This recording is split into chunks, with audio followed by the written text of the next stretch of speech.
ಏನ್ ಶಿಷ್ಯ ಎಕ್ಸಾಮ್ ಇತ್ತಂತೆ ಏನಾಯ್ತು?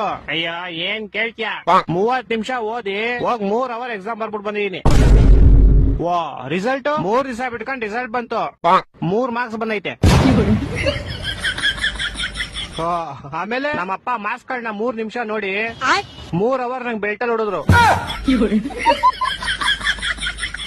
ನಿಂಗ್ ಲೈಫ್ ಅಲ್ಲಿ 3 ಅನ್ನೋದು ತುಂಬಾ ಆಗ್ಬರುತ್ತೆ ಅನ್ಸುತ್ತೆ. ಸಾಮಾನು ನಂಗ್ ಲೈಫ್ ಅಲ್ಲಿ ಏನೇನ್ ಕೆಟ್ಟದೈತೋ ಎಲ್ಲ ಹೋಗ್ಲಿ ಅಂತ 3 ನಿಂಬೆಹಣ್ಣು ತಗೊಂಡು ನಂಗ್ 3 ಸಲ ದೃಷ್ಟಿ ತಕೊಂಡು ರೋಡ್ಗೆ ಎಷ್ಟೇ ಅಪ್ಪ. ಯಾರೋ ಒಬ್ಬ ಬೈವರ್ಸಿ ಅವ್ನ ಬೈಕ್ ನ ನಿಂಬೆಹಣ್ಣು ಮೇಲೆ ಹತ್ತಿಸ್ಬಿಟ್ಟು ಸ್ಕಿಡ್ ಆಗಿ ಅವ್ನ ಬೈಕ್ ನ ತಗೊಂಡೋಗಿ ಸೀದಾ ಕಂಬಕ್ಕಿಟ್ಟ.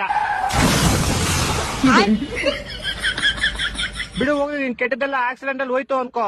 ನಾನು ಹಂಗೆ ಅನ್ಕೊಂಡ್ ಆರಾಮಾಗಿದ್ದೆ ಅಪ್ಪ. ಆದ್ರೆ ಗೋಳಿ ಮಗ ಮೂಲಲಿರೋ ಅಂಗಡಿಗೆ ಹೋಗ್ಬಿಟ್ಟು ಯಾರ್ ನಿಂಬೆಹಣ್ಣು ಇಸಿದ್ರು ಅಂತ ಕ್ಯಾಮ್ರಾದಲ್ಲಿ ಚೆಕ್ ಮಾಡ್ಕೊಂಡು ನಮ್ ಮನೆಗೆ ಬಂದ್ 3,000 ರೂಪಾಯಿ ಇಸ್ಕೊಂಡೋದ. ನಮ್ಮಪ್ಪ ಅದೇ ಬೆಳ್ತ ಇನ್ನೂ 3 ಅವರ್ ಹೊಡೆದ್ರು.